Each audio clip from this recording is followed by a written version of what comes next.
നമ്മൾ ഇന്നൊരു അടിപൊളി ചെമ്മീൻ റോസ്റ്റാണ് ഉണ്ടാക്കാൻ പോകുന്നത്. ഇത് മാരിനേറ്റ് ചെയ്യാനുള്ള മസാല തയ്യാറാക്കാനായി 15 അല്ലി ചെറിയുള്ളി, പിന്നെ ഒരു കഷ്ണം ഇഞ്ചി, ഒരു 5 അല്ലി വെളുത്തുള്ളി, 2 കഷ്ണം നല്ല പുളിയുള്ള മാങ്ങ, 2 തക്കാളി, പിന്നെ 2 തണ്ട് കറിവേപ്പില, ഒരു 1.5 ടീസ്പൂൺ ഉപ്പ്,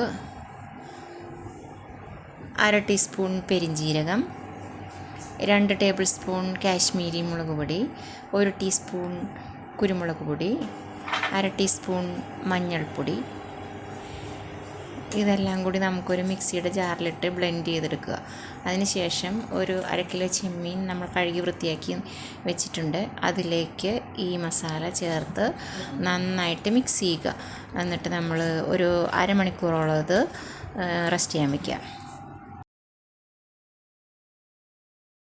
ഇപ്പോൾ ഒരു അരമണിക്കൂറൊക്കെ കഴിഞ്ഞിട്ടുണ്ട്. ഇനി നമുക്കൊരു പാൻ അടുപ്പത്ത് വെച്ച് അത് ചൂടായി വരുമ്പോൾ അതിലേക്ക് 2 ടേബിൾ സ്പൂൺ വെളിച്ചെണ്ണ ചേർത്ത് കൊടുക്കാം.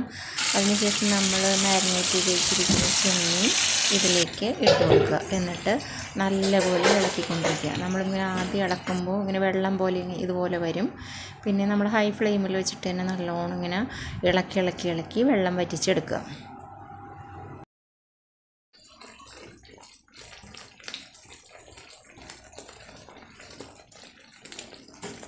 ഇങ്ങനെ വെള്ളമൊക്കെ പറ്റി കഴിയുമ്പോൾ നമ്മൾ ഇതിലേക്ക് കുറച്ചധികം കറിവേപ്പില ഇട്ട് കൊടുക്കുക.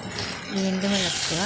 പിന്നെ നമ്മൾ ഇതിലേക്ക് ഒരു നുള്ള് ഉലുവാപ്പൊടി കൂടി ചേർത്ത് കൊടുക്കുക.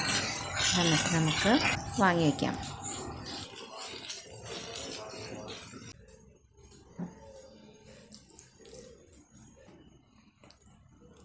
നമ്മുടെ അടിപൊളി ചെമ്മീൻ റോസ്റ്റ് ഇവിടെ റെഡി ആയിട്ടുണ്ട്. എല്ലാവരും ട്രൈ ചെയ്ത് നോക്കണം. ഇഷ്ടപ്പെട്ടാൽ ലൈക്ക് ചെയ്യണം, സബ്സ്ക്രൈബ് ചെയ്യണം.